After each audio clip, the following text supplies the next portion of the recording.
जब वो चारों बाहर निकल आए उनको गोली नहीं मारी गई और मेरा बेटा अंदर पड़ा हुआ उसको जाके दोबारा गोली मारी गई? क्यों मारी? आर्यन छोटा बच्चा था, वो हमारे कहने में मानता था। दौड़ दौड़ के मेरी मम्मी सर दर्द हो रहा, मम्मी पैर दर्द हो रहा, मम्मी कुछ लाना है, कुछ देना है। मेरे छोटे मेरे सारा तो वही था सर। आर्यन मिश्रा के पिताजी इस वक्त हमारे साथ बातचीत करने के लिए मौजूद है। सीधे बातचीत करते हैं। कितने बजे की बात है जब आर्यन जो है वो घर से गया था, क्या जानकारी मिली थी आपको? मैं 1:15 बजे उनका मकान मालकिन का फ़ोन आया तो बोला, हमारे मिसेज से बोला 2 मिनट में आ रहा हूँ। उसके बाद वो चला गया लड़का, हम सो गए। हम चलाते हैं वो क्या नाम है, ओला चलाते हैं, स्कूटी लेके सवारी इधर उधर ले जाता हूँ, मैं लेके मैं जाता हूँ। तो बोला 2 मिनट में आ रहा हूँ। हम सब सो गए। सब 2:15 बजे इसका मैसेज आया हमें लड़के के, उसी आर्यन के फ़ोन पे आया है कि मेरे से बात कीजिए।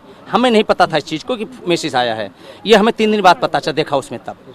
अच्छा, उसके बाद सवेरे मेरे को 3:30 पौने 4 बजे करीब हमारे लड़के को आवाज़ लगा रहे हैं मकान मालिक कि फटाफट पलवल चलो। लड़का मेरा ना देखा आओ ना ताओ, भाई मकान मालिक हैं, तो इसलिए वो चल दिया वहाँ से स्कूटी लेके।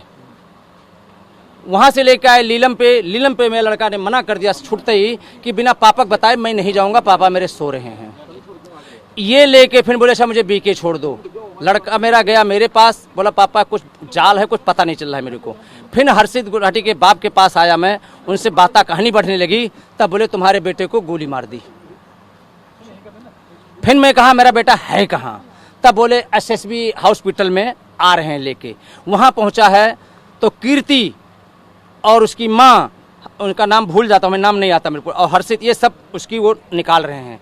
डॉक्टर के पास अंदर गया मैं, डॉक्टर से बोला डॉक्टर साहब क्या उम्मीद है? डॉक्टर साहब बोले कि गोली लगी भाई इनको। तो मैंने कहा सर उम्मीद क्या है? बोले जो ठीक हो गया तो कोमम जाएगा, वैसे मुश्किल है 0.01% है। उनने भर्ती कर लिया। 63,000 रुपये उनने जमा करवाया और बाद में बोले कुछ पैसे और जमा करो। हम अपने भाइयों को और जो हमारे हैं यहाँ AC नगर में जो भाई पड़ोस मोहल्ले में, सबके पास फ़ोन किया, करवाया मैंने कि भैया पैसे जुगाड़ करो सब। उसके बाद में 1:30 पे ऊपर वो सुदीप सर पुलिस IO हैं, वो ऊपर गए, बोले देखे लड़का है तो मरा हुआ है। तब डिक्लेयर किए मरा हुआ है, तब बॉडी पोस्टमार्टम गई है। जिस वक्त आपके बेटे निकले थे गाड़ी में, उस वक्त गाड़ी के अंदर कौन कौन लोग मौजूद थे? 5 आदमी जी, 5 आदमी मौजूद थे, 5 आदमी कबूल रहे हैं। हाँ, हर्षित, संकी और कीर्ति शर्मा और क्या नाम उनका, सुजाता मकान मालकिन, क्या नाम है, मकान मालकिन थी। ये 5 थे। क्या कह रहे हैं? मैं चौमीन खाने गया था। ये बताइए सर, बाल बच्चेदार आप हो, 2:30 बजे चौमीन खाने कौन जाता है? हमें यही शक खाया जा रहा है कि 2:30 बजे चौमीन खाने कौन जाएगा? इन लोगों ने बताया क्या किस तरह से गोली लगी थी, क्यों लगी? आप कह रहे हैं गोली पीछा करते मारते हुए आ रहे थे। अच्छा, पीछा किए हैं, पलवल जाके गोली लगी है। कुछ वजह बताई? ये इनने क्या कहा कि 1 नंबर का 4-5 आदमी का नाम लिया कि उनने गोली मारा, मैंने पहचाना, आपके न्यूज में भी है। 1 नंबर मतलब? 1 नंबर मार्केट पे इनका झगड़ा हो रखा है। अच्छा, 307 उनके बेटे के ऊपर दर्ज है मुकदमा। 15 तारीख को गोली चलाए थे वहाँ।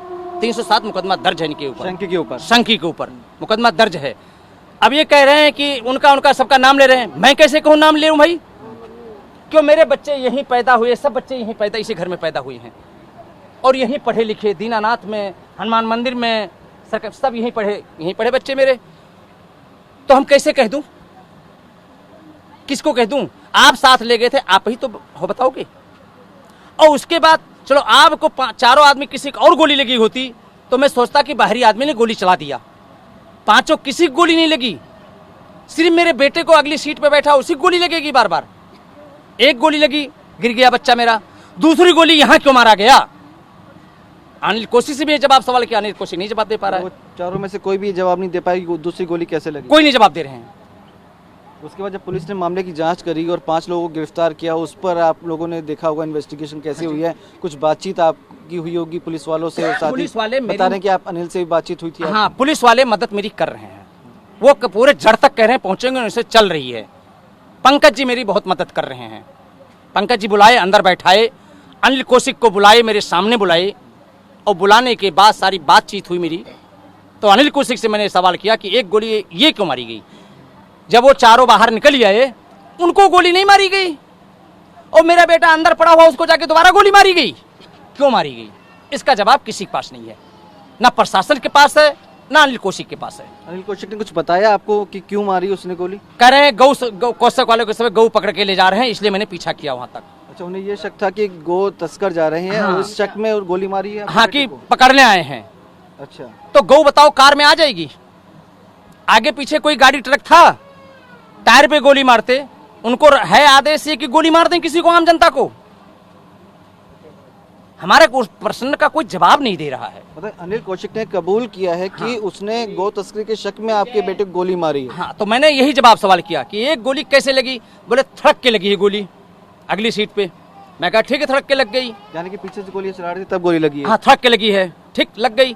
उसके बाद ये चारों कह रहे हैं बाहर आ गए हैं। चारों जब बाहर आ गए हैं तब ये बताइए दूसरी गोली मेरे बेटे के अंदर गेट खोल के जाके गोली मारी आपने? हाँ। कि उन चारों गोली किसी को नहीं मारी? अनिल कौशिक ने क्या बोला इस पे? जवाब नहीं दे पाए। बस उसने ये बताया कि शक में गोली मारी। हाँ, कुछ और बोला अनिल कौशिक ने? नहीं, कुछ नहीं बोला जी। अनिल कौशिक यही बोला गलती हो गई, बोला मुसलमान समझ के हम गोली चला दी कि वो गऊ पकड़ के ले जाके काटते हैं।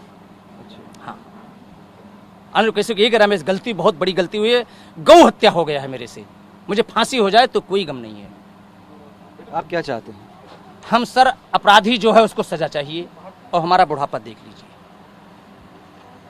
हमारे 2 बच्चों को आंच नहीं आनी चाहिए और हमें वो मकान मालिक से हमारा पैसा दिलवा दीजिए सर। सरकार से मेरी यही विनती है, हम अपना जाके अलग कहीं रहेंगे। क्यों रात बिरात कहीं मार दिए मेरे बच्चों को तो मैं कहाँ जाऊंगा? अब हमें तो शक के दौर क्यों उनकी दुश्मनी इतनी है। सरेआम जब गोली चला रहे मेन मार्केट में तो दुश्मनी है उनकी, कल को मैं हो जाऊं। ये आर्यन के पिताजी हैं जो कह रहे हैं कि इनको इंसाफ मिलना चाहिए। बेटे की मौत की खबर सुनने के बाद मां के आंसू थमने का नाम नहीं ले रहे हैं। इस वक्त बातचीत करने के लिए हमारे साथ आर्यन की मां मौजूद है, सीधे बातचीत करते हैं। कितने बजे आपको जानकारी मिली थी कि आपके बेटे के साथ इतनी दुखद घटना हो चुकी है? नहीं सर, हमें सुबह 8:30 बजे हमारे फैमिली सुबह पता चला है 4:30 बजे, लेकिन मेरी फैमिली मुझे नहीं बताई कि मेरी बीपी हाई हो जाता है, मैं बहुत मरीज रहती हूँ मैं, इसलिए हमारी फैमिली नहीं बताई। हमारे हस्बैंड को और हमारे बीच वाले बच्चे को सुबह 4 बजे पता चला है। वो लोग गुमराह किए हैं पुलिस को, नहीं बताया सर। नहीं बताया। बेटे से बातचीत हुई थी आखिरी बार? क्या बात हुई थी? आखिरी बार 1:30 बजे बात हुई थी, मम्मी 1 मिनट में नीचे से ऊपर आया बस, उसके बाद में हमें बेटे से नहीं बात हुई। और सुबह 4 बजे शाम को ट्यूशन जाता है और हम जॉब पे चले जाते हैं, हम 7 बजे आते हैं, दिन भर सर घर में नहीं रहते हैं। हमारे बच्चा 12वीं क्लास में पढ़ता था, उसको पढ़ाने के लिए हम जॉब करते हैं। हमारे घर वाले अटैक के मरीज हैं, 3 बार, दूसरा बार अटैक है, 2 बार अटैक पड़ गया। हमारे भी रोड डली है, सर में सर फटे पड़े हैं, पैर टूटे पड़े हैं, हम कैसे भी हम अपना जॉब कर रहे हैं सर अपने बच्चों को पढ़ाने के लिए। मैं स्प्रिंग एशियन वायर कंपनी है उसमें जॉब करते हैं सर, हम बाटा के पास है। हम अपने बच्चों को पालने के लिए कैमरा हमारा सारा छोड़ लिया सर, हमारा तो वही सही था। हमारा एक बेटे के तो पैर में चोट लगी है, एक हमारा बेटा खुद अपने बच्चों की फैमिली अलग है, वो अपनी फैमिली पाल रहा है। और हमारा एक आर्यन छोटा बच्चा था, वो हमारे कहने में मानता था, दौड़ दौड़ के मेरे मम्मी सर दर्द हो रहा, मम्मी पैर दर्द हो रहा, मैं कुछ लाना है, कुछ देना है। मेरा सारा तो वही था सर, पापा का सहारा था, मेरा सहारा था सर। 12वीं छात्र लड़का गोल तस्कर कैसे बन सकता है, कैसे मार सकते हैं ऐसे बिना मतलब के? बेगुनाह को मार देते हैं ऐसे सरकार गोली, ऐसे छूट दे रखा है सरकार गोली, किसी को भी चलते ही मार दे। कितने बच्चे हैं आपके? 3 है सर। जिम्मेदारी सारी उस पे थी, उम्मीद उससे थी आपको? 2 थे मेरे, लेकिन उस पे पैर में रोड डले हैं सर। एक बेटा है उस पे रोड डले हैं, वो थोड़ा कम, वो थोड़ा ज्यादा स्पीड था, जिम भी करता था, ट्यूशन भी पढ़ता, सारा कुछ ज्यादा ही था, छोटा था लेकिन ज्यादा ही। सारे सपने आर्यन से जुड़े हुए थे। अब आप क्या चाहते हैं? अब हम न्याय चाहते हैं सर आपसे कि कौन है, उसको भी जितने मैं तड़प रही हूँ वैसे उनको भी तड़प रही हूँ, उनको भी फांसी सजा नहीं, कड़ी से कड़ी सजा होनी चाहिए सर। आर्यन की मां है जो कह रही हैं कि जो आरोपी है उन्हें कड़ी से कड़ी सजा दी जाए। मां के आंसू थमने का नाम ले रहे हैं। सारी उम्मीदें आर्यन से थी, आज वो उम्मीदें टूटती हुई नजर आ रही हैं क्योंकि आर्यन अब इस दुनिया में नहीं है। कम से खुर्शीद के साथ विवेक शर्मा, TV9 भारतवर्ष, फरीदाबाद।